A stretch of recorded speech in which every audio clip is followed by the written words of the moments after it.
O ex-presidente Jair Bolsonaro, Partido Liberal, criticou nesta quarta-feira, 26, a decisão do Supremo Tribunal Federal, STF, de torná-lo réu por tentativa de golpe de Estado. O ex-governante disse acreditar que há algo pessoal contra ele. Vivemos um momento por causa da criatividade. Parece que tem algo pessoal contra mim. E a acusação é muito grave, e são infundadas, e não é da boca para fora. Eu vou demorar um pouco, mas tem muitas novidades para vocês, disse Bolsonaro a jornalistas.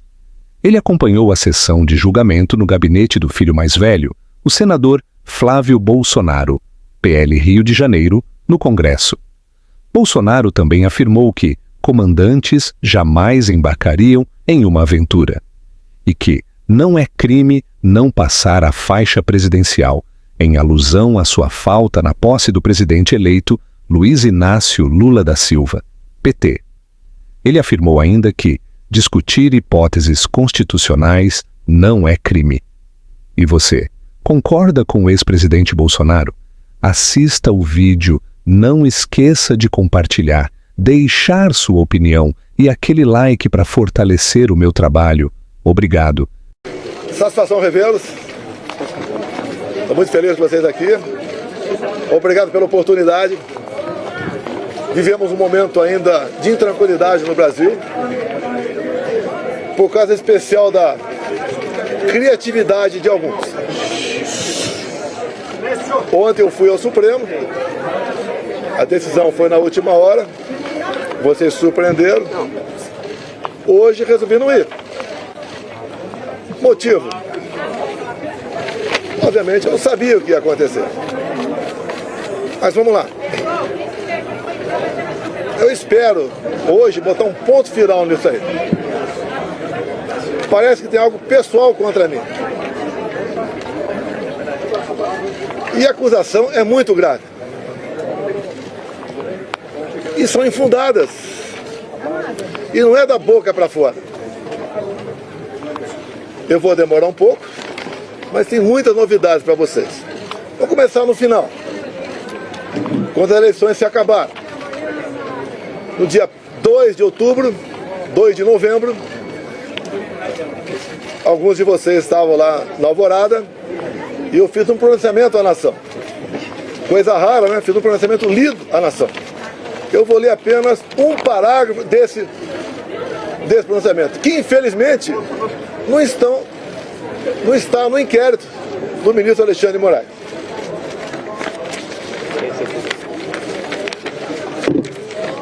Lá, o terceiro parágrafo, bem curtinho. As manifestações pacíficas sempre serão bem-vindas, mas os nossos métodos não podem ser os da esquerda, que sempre prejudicaram a população, como invasão de propriedade, destruição de patrimônio, cerceamento do direito de ir e vir. Ato contínuo, começamos a transição. Alguns dias depois desse pronunciamento, os caminhoneiros começaram a obstruir vias pelo Brasil. Eu fiz um vídeo pedindo para que eles se desmobilizassem. Eu não tinha intenção nenhuma em parar o Brasil, criar o caos, ou estava pensando em outra coisa. Eles cumpriram esse pedido meu. Durante a transição, conduzida pelo senador Ciro Nogueira, tive um encontro no começo de dezembro, no Alvorada, com o escolhido futuro ministro da Defesa, José Múcio. Ele foi pedir um apoio para mim, para que tivesse mais acesso aos respectivos ministérios. No dia seguinte, ele foi atendido em tudo. Voltou depois, entrar em contato conosco e pediu que eu nomeasse os comandantes militares indicados pelo presidente eleito Lula da Silva. Foi que eu fiz. Em dezembro, nomeamos 2 comandantes. O outro saiu mais no final. Atendi ao presidente Lula. Se tivesse qualquer ideia de força, não deixaria os comandantes do Lula assumir. 30 de dezembro de 22, o dia que eu viajei para os Estados Unidos. Mas, antes de viajar, eu fiz uma live que, lamentavelmente, não estão nos inquéritos do senhor Alexandre de Moraes. Como hoje eu vi na mídia, já que eu não estava lá, advogado reclamando de um vídeo que ele botou, mostrando a parte mais agressiva, vamos assim dizer, do quebra-quebra. E quando se fala em quebra-quebra, o próprio Zé Múcio, há pouco tempo, no programa Roda Viva, falou que o que aconteceu de 8 de janeiro não foi golpe. Como o ex-presidente Temer falou a mesma coisa. Como o ex-ministro Jobim também falou. Depois ele voltou atrás. E na verdade, o resumo que eles falaram é o seguinte: golpe tem povo, mas tem tropa, tem armas e tem liderança. 2 anos de investigação não descobriram quem porventura seria esse líder. Eu vi entre ontem e assisti hoje o senhor Alexandre de Moraes falar que 500 pessoas aproximadamente assinaram não persecução penal, um acordo. E ele disse, o senhor Alexandre de Moraes, que no acordo essas pessoas admitiam que estavam indo para um golpe. 500 pessoas se programando para um golpe e ninguém sabia. Ninguém cita você? Também, nesses depoimentos, esse acordo, ninguém cita o meu nome. 500 pessoas, ninguém cita o meu nome.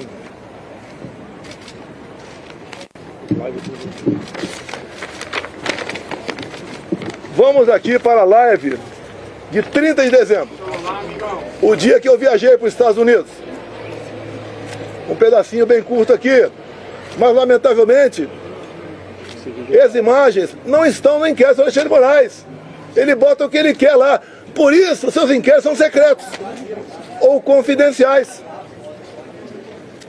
Na live. E repito, em nenhum momento fui procurado para fazer nada de errado, violentando, seja o que for. Eu entendo que fiz a minha parte. Estou fazendo até agora a minha parte. Hoje são 30 de dezembro. Até hoje eu fiz a minha parte dentro das 4 linhas. Não vamos achar que o mundo vai acabar dia 1º de janeiro. Vamos pro tudo ou nada. Não! Não tem tudo ou nada. Inteligência. Mostrar que somos diferentes dos outros. Nós respeitamos as normas, as leis, a Constituição. Nós sabemos dar valor à liberdade. Talvez isso seja o de mais importante. Mas o pessoal deve perguntar: por que estado de defesa? Lá atrás foi discutido estado de sítio.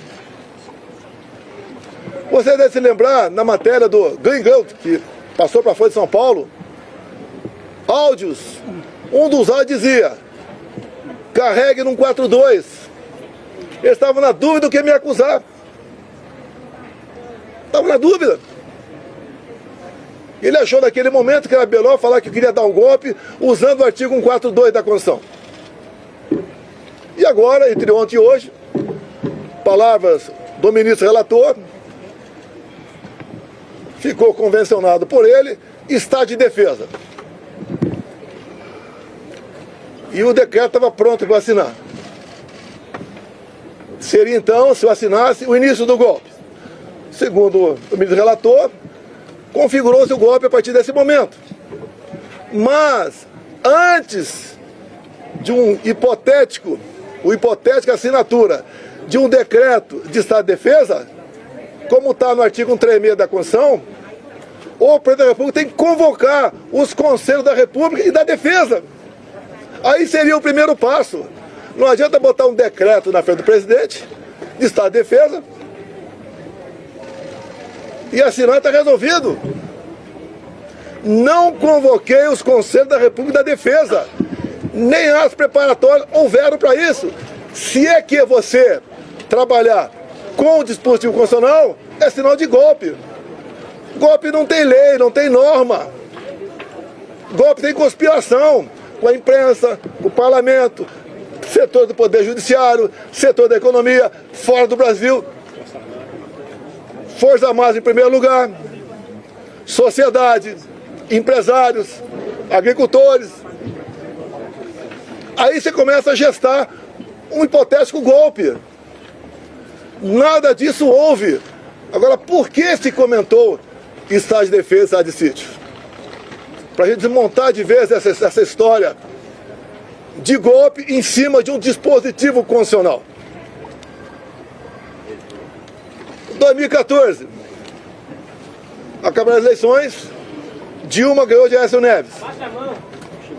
O que o PSDB fez? Contratou uma auditoria externa, talvez para dar mais credibilidade ao parecer final. Conclusão, parecer final da auditoria externa contratada pela PSDB sobre eleições. As urnas são inauditáveis. Não sou eu que disse isso. Isso foi em 2015. Eleição de 2014. Desde 2012, eu já tinha ações dentro da Câmara dos Deputados pelo voto impresso. Antes de mim, Flávio Dino foi claro, dizendo que perdeu as eleições por causa do voto eletrônico. Antes disso também, Carlos Lupe, do PDT, em inserções de programa eleitoral gratuito, ele disse: eleições sem voto impresso é fraude. E foi ele que entrou com uma ação contra mim no TSE. Outros 10, 12 falavam a mesma coisa. Eu não era sozinho, não estava sozinho na defesa do voto impresso. Eu não sou obrigado a acreditar, confiar num programador. Eu confio na máquina. Não sou obrigado a acreditar num programador. Em 2015, eu, deputado Jair Bolsonaro, aprovou uma emenda numa proposta de lei eleitoral, cujo relator era Rodrigo Maia, permitindo o voto impresso. A senhora Dilma Rousseff vetou. Foi derrubado o veto. Na Câmara, algo surreal. Até o PT votou para derrubar o veto. Ato contínuo. Fui convidado pelo ministro do Supremo, Luiz Fux, a ir ao TSE. Chegando lá, encontrei o ministro Fux. Tratou muito bem, feliz. Ele me convidou para ir para lá. E falou que o TSE tinha tomado todas as medidas para implementar o voto impresso nas eleições de 2018.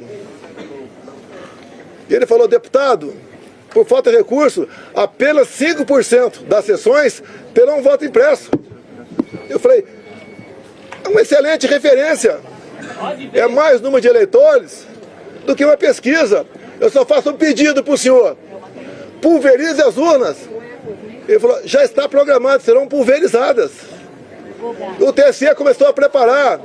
Tem um vídeo do ministro Gilmar Mendes, ministro Barroso, elogiando a nova urna eletrônica com a impressora do lado. Bem, poucos meses depois, por 8-3, o Supremo Tribunal Federal disse que a urna era inconstitucional. Essa ação foi proposta pela senhora Raquel Dodge na época, chefe do MP. Porque a impressão do voto, segundo o Supremo e ela segundo o Supremo e ela, a impressão do voto colocava em risco a segurança das eleições, o sigilo do voto. Esses foram os argumentos. Deixo claro que na Venezuela só foi possível detectar fraude o ano passado por causa do voto impresso. Foi a primeira vez que a Venezuela adotou o voto impresso. Por que a Venezuela fez isso? Já que o sistema eleitoral deles era exatamente igual ao nosso. Porque houve um momento que o governo Biden queria comprar petróleo da Venezuela. E não podia comprar o petróleo sem nada em troca. Então foi feito um acordo, governo Biden dos Estados Unidos, governo Maduro da Venezuela e oposição. E impuseram então o voto impresso. Ele foi testado a primeira vez, em dezembro do ano retrasado, na Venezuela, num referendo, se podia ou não invadir a Guiana para tomar posse da região de Essequibo, que depois que apareceu o petróleo, a Guiana ficou um país cobiçado. E o Maduro, quando foi votar no referendo, falou: aqui você vota sim, sim, sim, sim, papelzinho, não é igual a outro país, é papelzinho dentro da urna. E o Maduro aceitou por que o voto impresso? Já queria ter problema com a Maria Corina ou com o Capriles, os maiores adversários dele naquele momento. O que ele fez?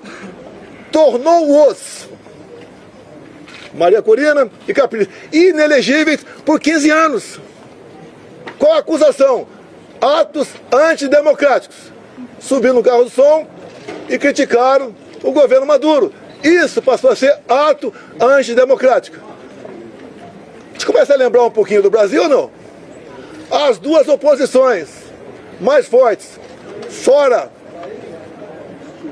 da ficha eleitoral, o Maduro pensou que fosse entrar em campo e ganhar para o WO. A Maria Corina organizou seu partido, organizou bases, fez um movimento por toda a Venezuela, muito parecido com o meu aqui, onde a multidão ia atrás. 300 mil mortes em São Paulo, milhares de pessoas por todo o Brasil. Tiveram as eleições. A Maria Corina se organizou, não vou entrar em detalhe aqui, se organizou. Quando começou a apuração, chegando na casa de 70%, o que o Maduro fez? Suspendeu. E logo depois, se autodeclarou eleito presidente da Venezuela, ou melhor, reeleito. Mas a oposição tinha boletim de urna, tinha atas. E essa questão se alastrou fora da Venezuela. Chegou-se à conclusão, então, que tinha havido fraude por parte do Maduro. E tinha que encerrar as eleições por ali, caso contrário ia dar a vitória do Edmundo, o candidato da Maria Corina. E dali para frente vocês sabem a história. O governo brasileiro, o PT reconheceu a vitória do Maduro. O governo brasileiro, Lula da Silva já, não quis reconhecer. Houve um entreveiro entre ambos. O Maduro falou em certo momento: a sua justiça eleitoral reconheceu você vitorioso aí. A minha reconheceu aqui. Fique quieto ou vou falar. Palavra do Maduro. O voto impresso é um direito. Como a contagem pública de votos tem que ser feita. A Alemanha não aceitou o voto igual ao nosso. Presidente, sobre a decisão de hoje... Não. Desculpa aqui. Eu não vou atender, com todo respeito a você, não vou te atender aqui. Tá? Tá ok. Depois eu fico aberto a... Então o voto impresso, mais de 400 deputados derrubaram o veto em 2016 para 2017. Eles estavam atacando a democracia, quem votou para derrubar o veto, atentaram contra o Estado Democrático de Direito. Agora vamos num ponto nevrálgico aqui sobre o voto impresso. Quando acabaram as minhas eleições, a última agora, em 22, o meu partido peticionou o TSE. No dia seguinte, o ministro-presidente do TSE, Alexandre de Moraes, não aceitou, mandou arquivo e nos deu uma multa de 22 milhões de reais. Alguém já viu um advogado ser multado por aí? Por peticionar alguém do Poder Judiciário? Se ele tivesse recorrido, a multa poderia passar para 200 milhões. Ou até mesmo, quem sabe, caçar o registro. Então, não tínhamos como discutir dentro da justiça eleitoral essa questão. Vamos voltar um pouquinho para 2018. Depois voltar para 22. 2018, eu ganhei no segundo turno. Uma enxurrada de votos, teve a facada. Mas, 2 dias depois do segundo turno de 2018, chegou um papel no TSE, bem fundamentado, dizendo que tinha havido fraude. O que o TSE fez na pessoa da ministra Rosa Weber, presidente? Oficiou a Polícia Federal e foi aberto um inquérito. Opa! Para investigar a eleição de Jair Bolsonaro, ganhador, tem inquérito.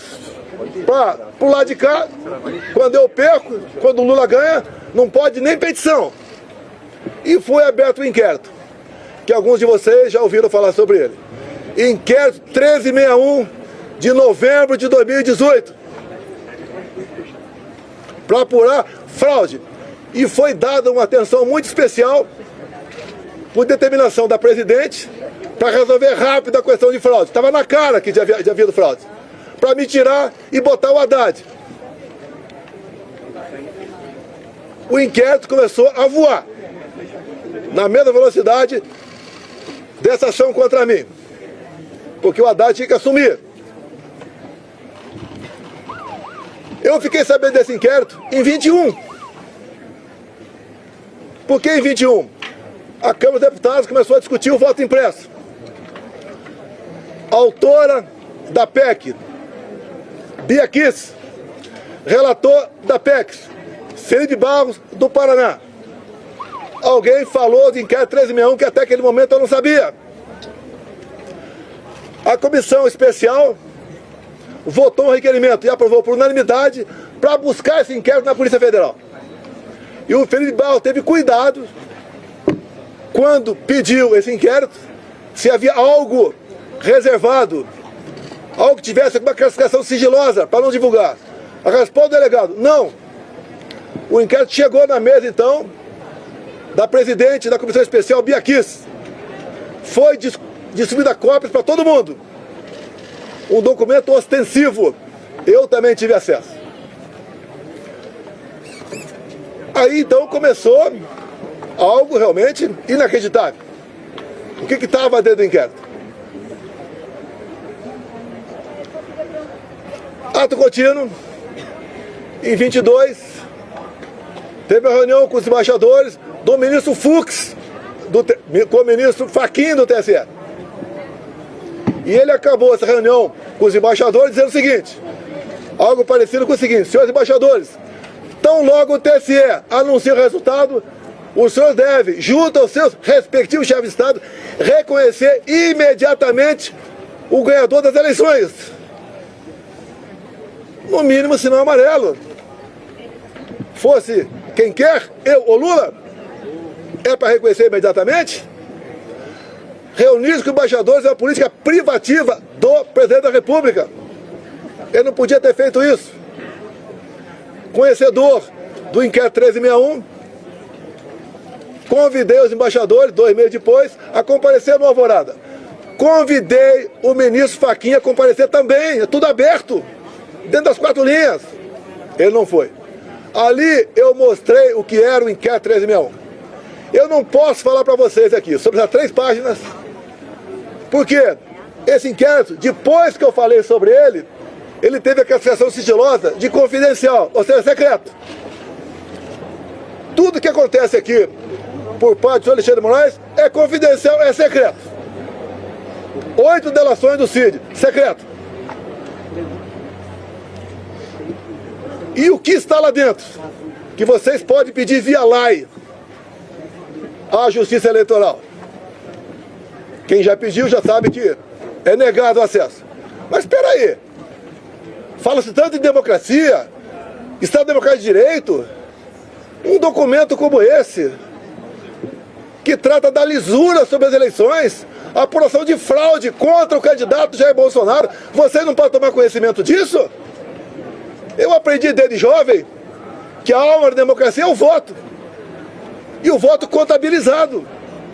Por que você não pode tomar conhecimento desse inquérito? O que tem lá dentro? O que o ministro Alexandre de Moraes quer esconder? Vamos continuar. Estou sendo acusado de tentativa de golpe. Algo, o pessoal deve ter percebido, da forma tão incisiva como o ministro Alexandre de Moraes conduz, ou se conduz, tem algo esquisito por aí. O que ele quer esconder? Apenas o inquérito 1361? Eu digo que o inquérito 1361 é 99%. Mas vamos lá. Houve interferência no TSE nas eleições de 22 ou não? Não vamos falar em fraude, possível fraude aqui, esqueçam. 100% confiável as urnas. Mas vamos abrir o inquérito 1361. Durante as eleições de 22, o TSE influenciou, jogou pesado contra eu e a favor do candidato Lula. Eu não pude mostrar imagens do Lula defendendo o aborto. Eu não pude mostrar imagens do Lula falando que o pobre coitado rouba um celular para tomar uma cervejinha. Eu não pude mostrar imagens do 7 de setembro. Imagens do enterro da Rainha Elizabeth. De parte do meu discurso na ONU. O Lula ao lado de ditadores. Eu não podia mostrar nada. Eu não pude mostrar imagem do Lula com o gorro CPX na cabeça. Que eu me reuni com embaixadores aqui. Ele foi no Morro do Alemão, se reuniu com líderes comunitários que só são eleitos com apoio do tráfico. Eu não pude mostrar nada. Na reta final, 1,5 milhão de inserções da rádio foram negados. Nordeste especial, a grande parte lá não apareceu. E como fomos reclamar, ainda fomos advertidos. Culpado a nós. Assim se comportou o sistema eleitoral. E mais ainda, mais grave, a diferença foram 2 milhões de votos. Está no papel, 2 milhões de votos. O TSE fez uma campanha massiva para que jovens de 16, 17 anos retirassem seu título. Essa faixa etária, 75% vota na esquerda. Mais de 4 milhões de jovens retiraram o título. Só aí dá uma diferença a mais, ponto cada 2 milhões de votos. Mas uma lei eleitoral, para ter eficácia, ela tem que ser sancionada 1 ano antes das eleições. As resoluções 6 meses antes. Entre o primeiro e o segundo turno de 22, houve uma resolução no TSE. Era para censurar. Até a ministra Carmen Lúcia falou o quê? Olha, eu sou contra a censura, mas o momento aqui é especialíssimo. Vou votar sim. E o Alexandre de Moraes aprovou uma resolução entre o primeiro e o segundo turno, proibida por lei.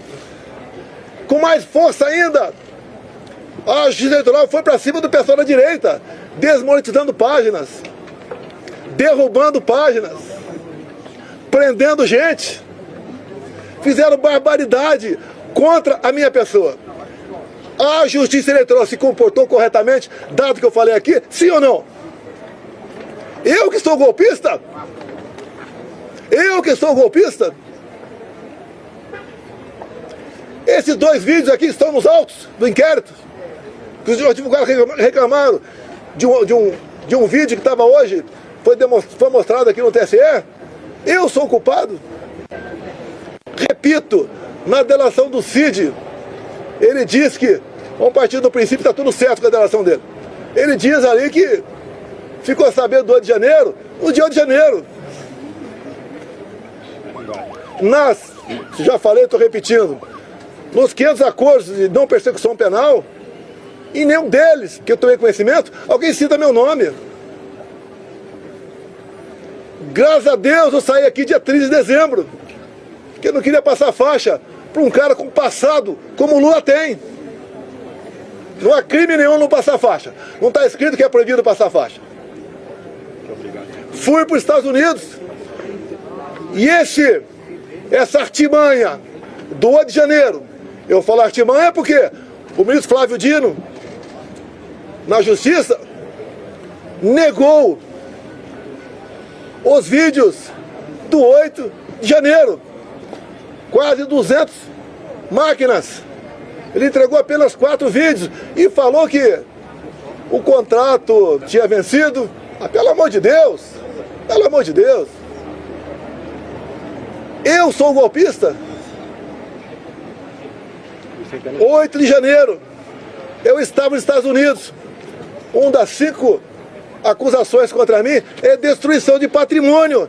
Só se for por telepatia. Existia, pegaram, fizeram pesca probatória, reviraram a vida de todo mundo, 3 buscas e apreensão em casa. Não acharam nada a meu respeito. O próprio Cid falou que os militares estavam de férias no início de janeiro. Daí invento, o Lula ia assinar uma GLO. Se assinar é problema dele, pô. Vai dar golpe com o comandante do Lula? Se os meus tivessem mantido, podia até ter uma elucubração nesse sentido. Os comandantes jamais embarcariam numa aventura. Discutir, como disse o então comandante do Exército, meu, discutir hipóteses de dispositivos condicionais, isso não é crime.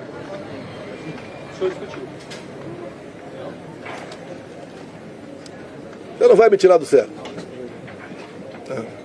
Acho que a maioria já aprendeu aqui como é que eu ajo. Quiserem tumultuar com você, é outra história, vou embora. Vou abrir a pergunta para vocês. Diz Alexandre de Moraes que o golpe começou dia 29 de julho de 21. Um ano e meio antes de acabar 22. E ele tinha que, para dar ênfase à historinha dele, tinha que acabar de 8 de janeiro. E como é que ele chegou 29 de julho de 21? Pegou de janeiro e começou a voltar. O que aconteceu nesse dia que vocês não ficaram sabendo? Ou foi a PF que descobriu? Aquela banda da PF. Nesse dia eu fiz uma live, onde eu falei sobre o inquérito 1361. Qual o problema? Um inquérito ostensivo.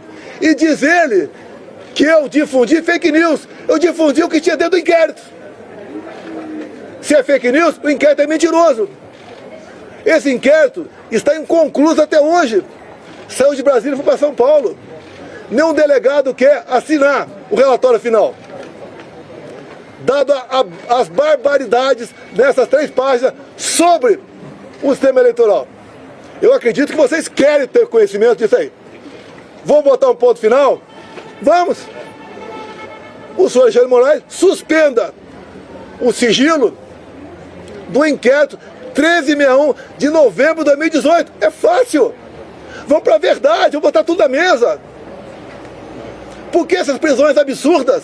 17 anos, como 14 para Débora agora. A Débora é uma golpista, terrorista. Ela está sofrendo mais que qualquer ser humano para sofrer na vida. Ela acorda e dorme, sem dar um beijo, sem dar um banho nos seus filhos. De 10 e 7 anos de idade. Por que 14 anos, 17 anos? Quer botar 30 em mim? Se eu tivesse devendo qualquer coisa, não estaria aqui. Fui para os Estados Unidos, graças a Deus, que se tivesse aqui dia 8 de janeiro, estaria preso até hoje. Ou morto.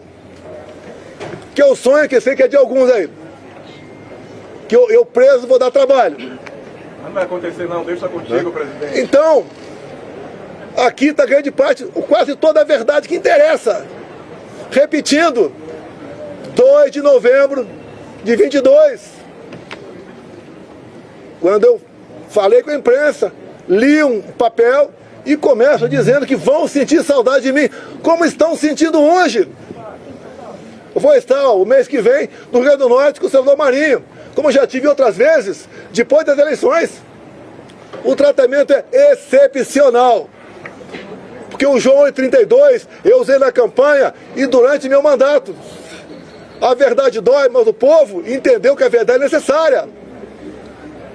É picanha, de gás, cervejinha. Não tem nem ovo agora. A inflação está aí. O povo não quer mais confusão. Por isso que eu falo em anistia. Eu duvido que uma mãe aqui não se coloque no lugar da Débora e não queira anistia. Não é encontrado nenhuma arma aqui. Eu estou sendo acusado junto com essas pessoas que foram presas. Tentativa armada. Que arma? Vai no Senado aqui. As armas apreendidas foram um estilingue, meia dúzia de bolinha de gude, mais nada. O que mais? Uma senhora com a Bíblia. Agora, as coisas aconteceram antes do pessoal que estava no acampamento vir para cá. Porque tem vídeo de pessoas comuns mostrando um cara sozinho quebrando tudo por aí. O próprio Lula tem vídeo dele falando: temos que saber quem deixou abertas as portas aqui do Palácio. Foi facilitado. Quando aconteceu o de janeiro, a imprensa só mostrava uma imagem, escolhida a dedo, só uma. Aquele cara magrinho, né? Com uma camisa, a minha estampa na barriga, derrubando o relógio. Só mostrava isso. Alguns dias depois, o Lula estava fora do Brasil, acho que era a China, defendendo a mudança do padrão dólar. 3 dias depois, a TV CNN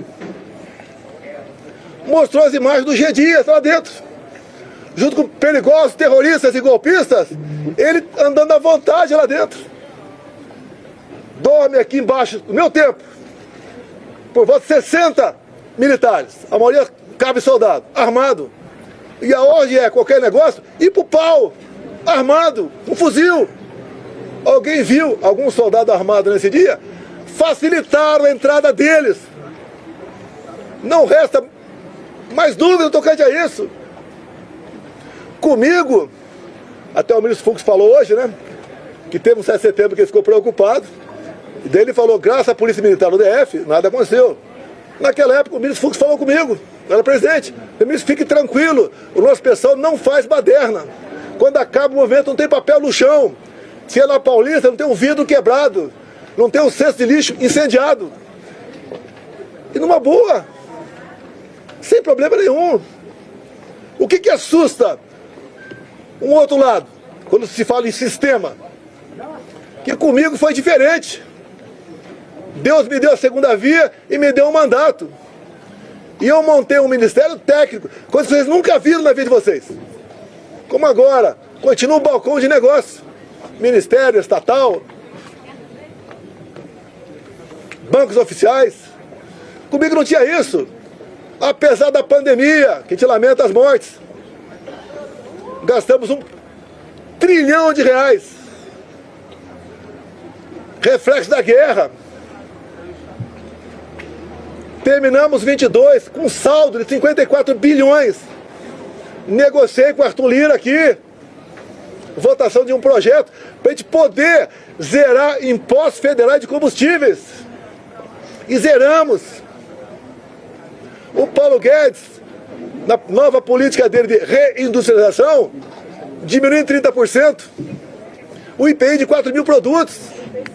Eu zerei imposto de importação de muita coisa. Pneu de caminhão, peça de trator,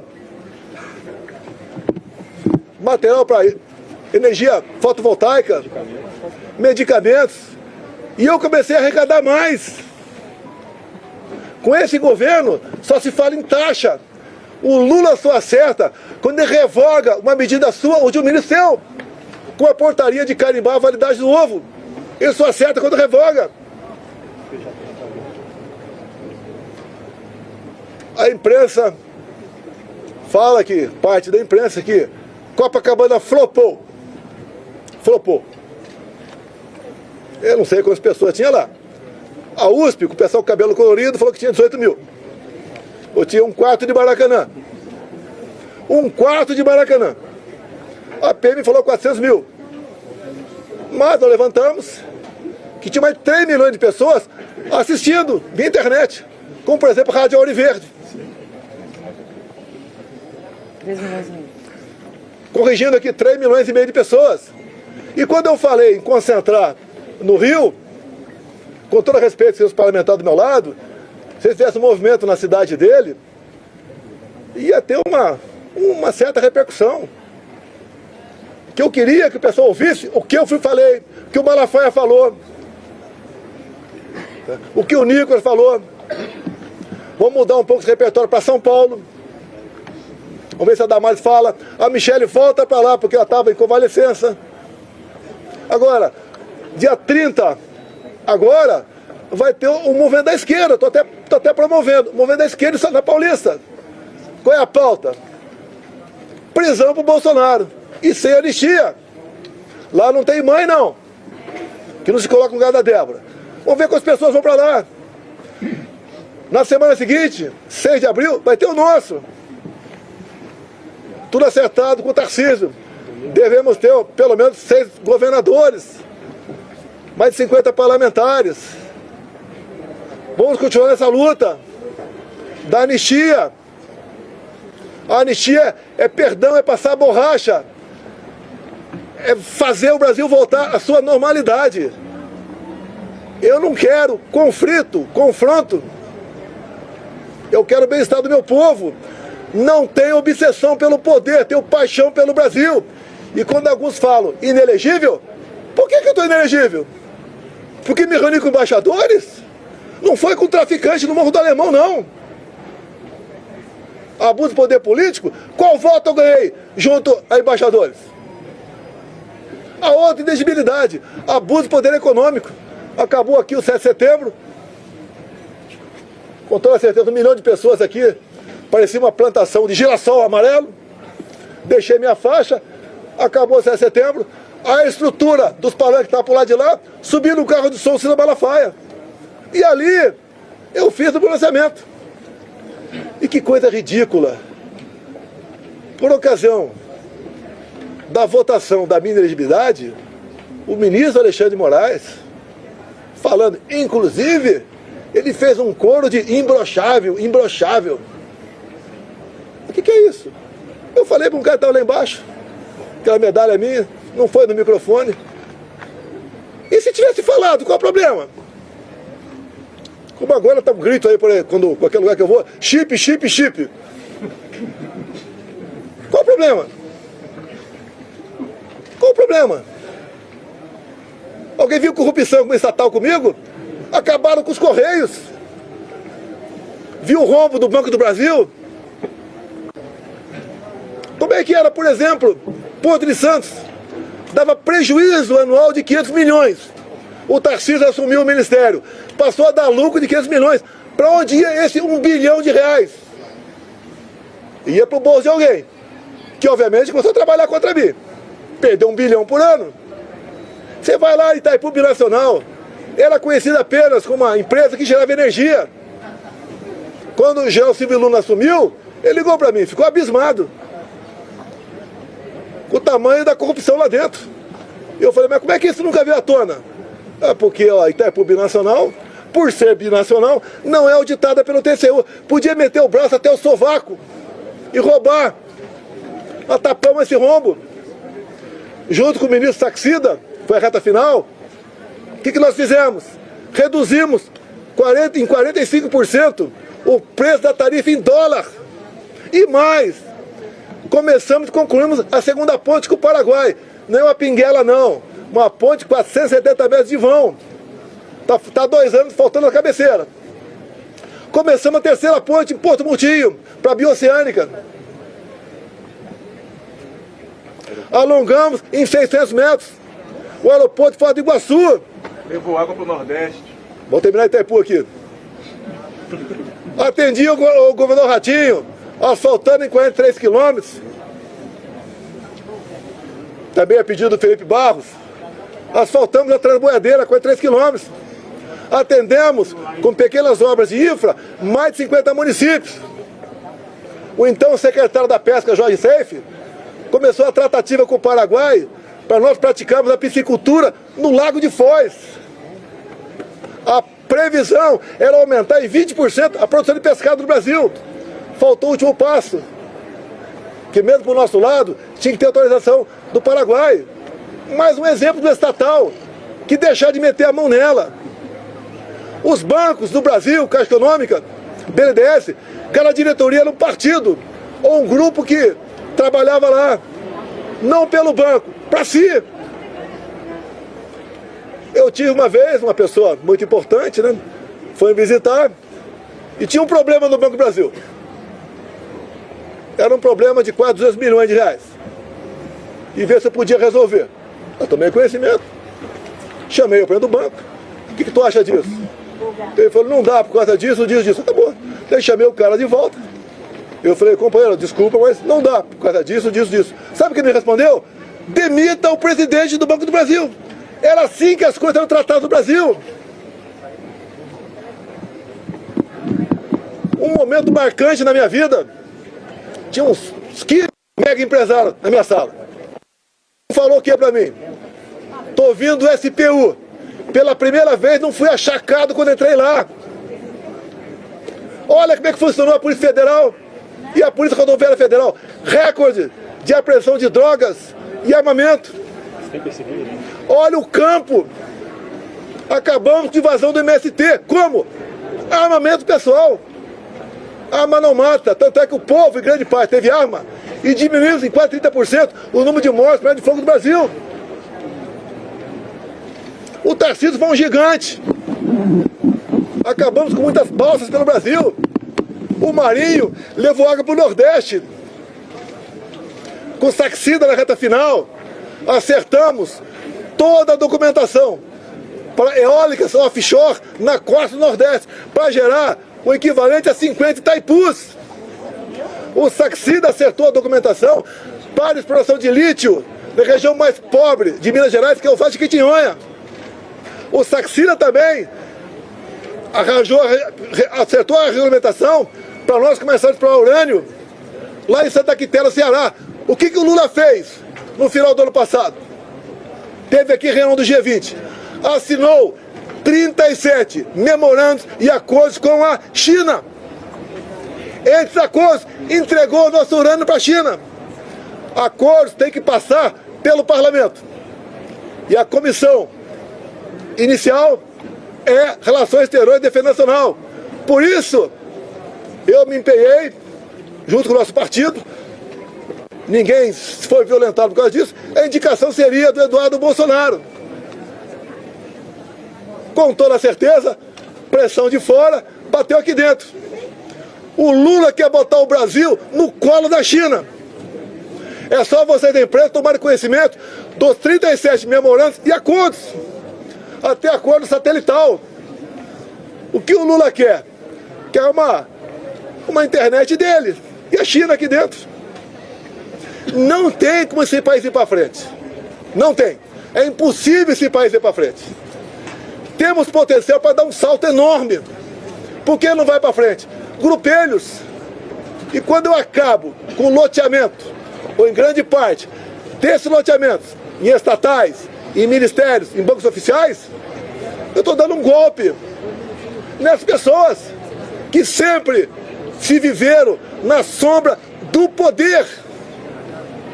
Botamos um ponto final nisso. Se eu fosse um tido presidente, Mané, né, como outro qualquer, ninguém está preocupado em processar. Me pinto agora nesse inquérito como o maior criminoso da democracia. Eu não interferi no TSE, o outro lado interferiu. Eu não soltei nenhum bandido para disputar a eleição. Eu não tornei nenhum bandido elegível, anulando condenações para poder disputar a eleição. Dá para entender uma união de Alckmin com Lula? Com tudo que eles foram no passado? Que constrangedor para o Alckmin ir no evento com Lula e cantar Internacional Socialista. O Alckmin ir para o Irã, ficar ao lado de 4 terroristas, 3 já foram eliminados. O Alckmin e Lula falar que o Hamas não é um grupo terrorista. O que eles querem fazer com a polícia militar agora? Numa PEC. Acabar com a polícia militar do Brasil. Não tem nada para dar acesso a esse país.